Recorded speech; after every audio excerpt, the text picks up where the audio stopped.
Bonjour à toutes et tous, bienvenue. Cette semaine dans Zoom Express, nous allons passer 3 jours, aujourd'hui, demain mardi et mercredi, avec un personnage extraordinaire. Surnommé le French Sinatra à Las Vegas où il se produit, il est le crooner français numéro 1, mais il est aussi humoriste et chansonnier. Il s'agit de Jean-Jacques Delaunay.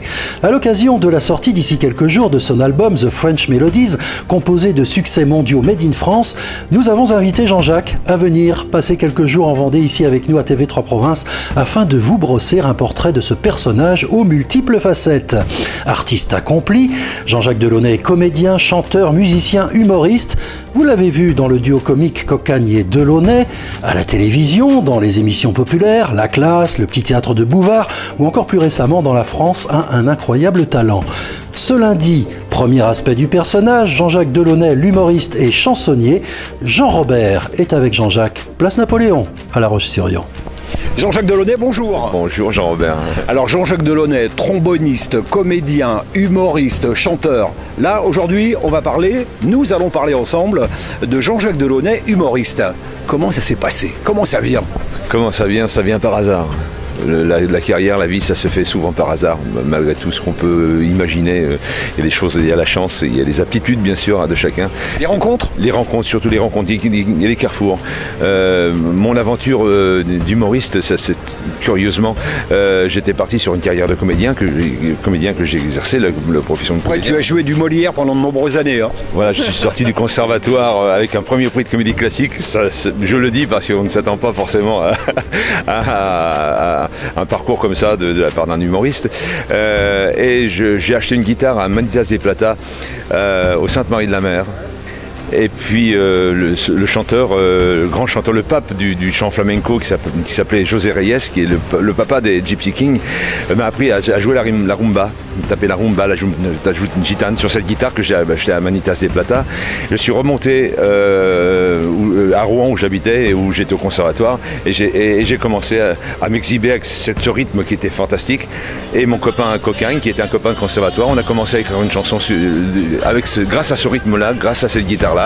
De cette première chanson qui a fait un succès auprès des amis, des copains, et puis après à l'extérieur des familles de nos amis, et puis après à l'extérieur des copains restaurateurs, et puis on a écrit une seconde chanson et une troisième chanson. On a commencé à faire passer le chapeau dans des restaurants de Rouen. Et c'est comme ça que le duo Cocagne et Delaunay est né. Voilà, c'est né comme ça, alors qu'on n'avait pas d'ambition nationale et l'ambition de faire carrière dans l'humour.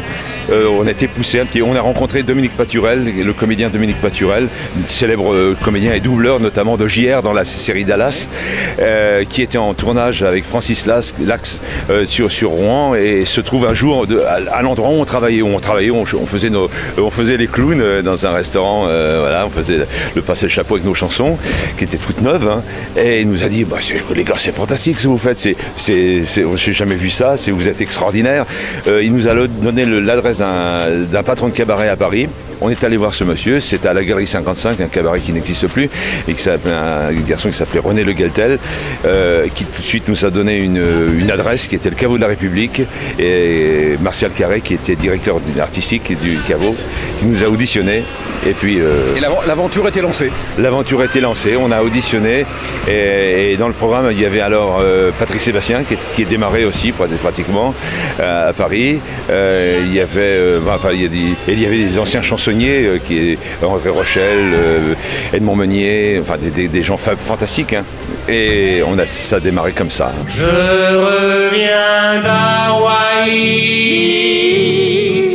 avec une maladie. C'est la maladie honteuse. Je reviens d'Hawaï. Ça brûle quand je fais pipi. C'est la maladie douloureuse.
plomber l'outil.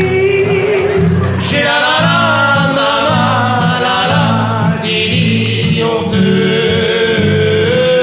Je reviens au pays. J'ai la fleur au fusil. Sur ces îles exotiques, y a pas d'antibiotiques.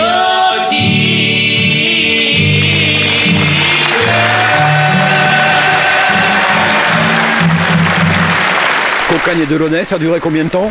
Ça a duré une vingtaine d'années, dont 10 années très très fortes à Paris, de fin 75 à 85 on va dire, où ça a été des années extraordinaires. Vous étiez pratiquement le seul duo de comiques? Non, il y avait un autre duo qui s'appelait Lapin et Martini, oui, notamment Jean Martini d'ailleurs. Jean Martini, voilà, notre que j'ai, ceux qui font partie. On lui fait un petit clin d'œil là. Ouais, salut Jean. Salut Jeannot.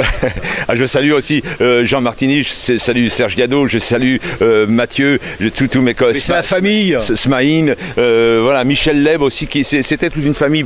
Jean Roucas, Patrick Sébastien, nous étions les, Simor, nous étions ceux qui faisaient la jeune génération qui faisait le cabaret d'alors, dans les années 80, fin des années 70, début 80. Nous étions les jeunes loups du cabaret parisien. Je suis frileux, il n'y a plus de saison, l'hiver au coin du feu, je fais l'amour en chaussons. Je suis l'homme le plus infâme car je fais peigner les dames. Si je suis un homme fatal, c'est vraiment très immoral. Elles m'achètent comme un produit, je me retrouve dans leur lit. Elles réclament le beau Lucien, le péripatéticien. Elles me disent tu es génial. Comme produit de consommation. Recommence, voilà 100 balles, c'est l'argent des...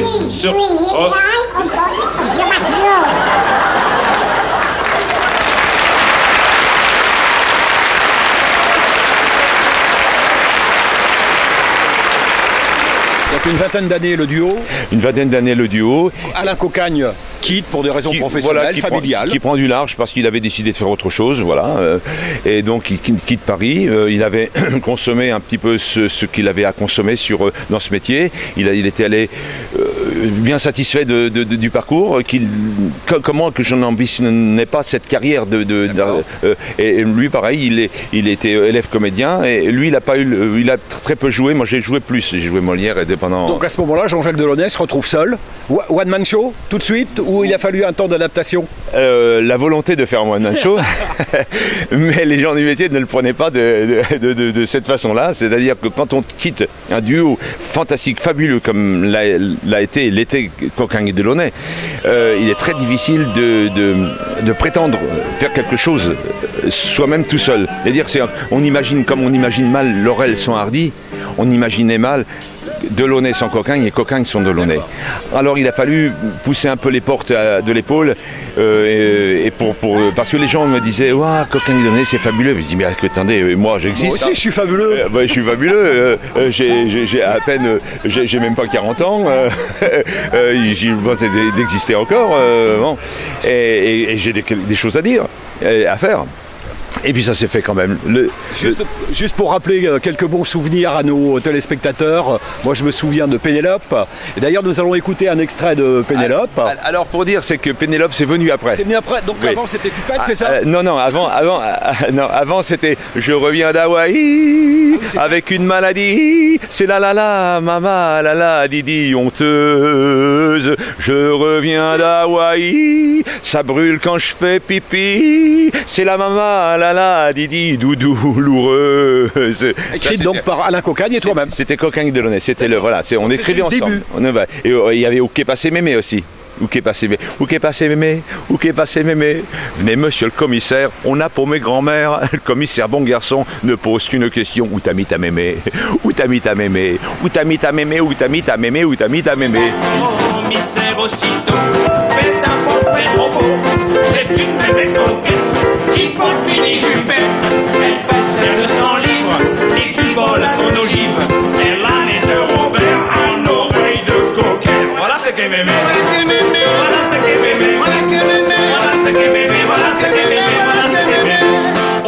portrait de la mémé. Commissaire Arbolé nous dit des votre gueule, elle s'est saoulée la gueule. J'ai foutu au violon, elle a violé le planton.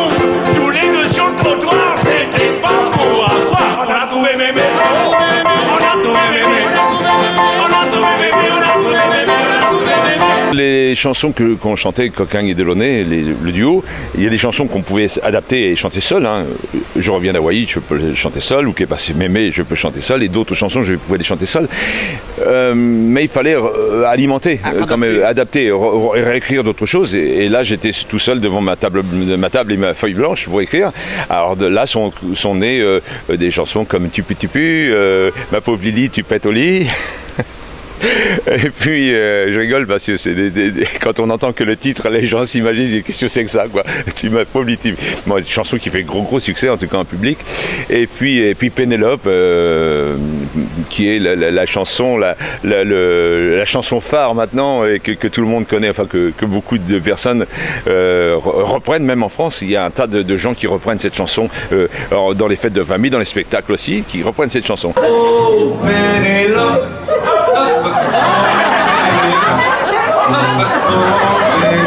super nana, que l'un d'eux un jour réussisse à s'introduire entre vous deux. Je lui arrache les deux yeux, et s'il cherche la carambouille, je lui arrache aussi les tripes. Ça dissuadera les autres types. Je sais que ça les turlupine de venir exhiber leur corps. Tout droit sortis des salles de sport. Sans doute ces mecs ridicules, quand ils sont entre eux, ils s'ennuient. Ils cherchent à occuper leur nuit. Cette chanson, alors pour l'anecdote, enfin je ne sais pas si on peut appeler ça une anecdote, mais pour l'historique un peu de ce type de chanson.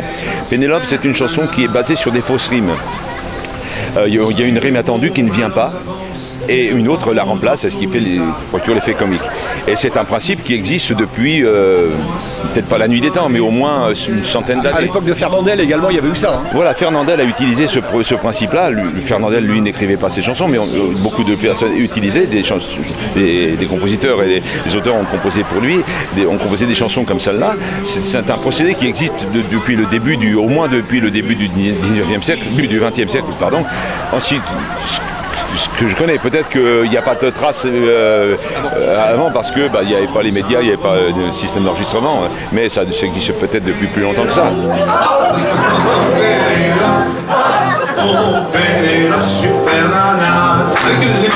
Ma place à l'hospice, je vous la dois mes enfants. Pour vous c'est un supplice, tout ce pognon qui fout le camp, je vais vous faire de la peine, j'y suis pour un moment, je suis fort comme un chêne, et même pas mou du gland. Vous pensiez peut-être, allez, soyez francs, me voir disparaître assez rapidement, mais il faut vous y faire, le prendre en souriant, le magot de Pépère, ce n'est pas pour l'instant. Qu'est-ce que fait un artiste? Il donne, il s'offre, il se donne. Il se donne au public, il se donne on travaille pour les gens. C'est pour les gens, pour que les gens soient heureux. Moi je travaille pour que les gens aient du bonheur. J'aurais pu faire un autre boulot, certainement. Mais celui-là qui me met en contact direct avec le bonheur des gens, et savoir que ce bonheur-là, je leur procure, dans une vie d'homme, c'est extraordinaire, quoi. Jean-Jacques Delaunay, merci. Ah bah. Jean-Jacques Delaunay, marchand de bonheur, merci à vous. Confinés, toi et moi ensemble, confinés. Au début, ça nous a excités et on s'en est donné à cœur joie. Le premier mois, confinés, Physiquement, nous nous sommes dépassés. On a eu tout le temps d'explorer gloutonnement le Kama Sutra sous les draps. Quel plaisir! Mais on a bien failli en mourir. Plusieurs fois j'ai le cœur qui a flanché, plus habitué, plus entraîné. Et la panique, quand tu as crié « Oh, ma sciatique !» Dépité, on a conclu la même chose. On a la dose, faut qu'on se repose.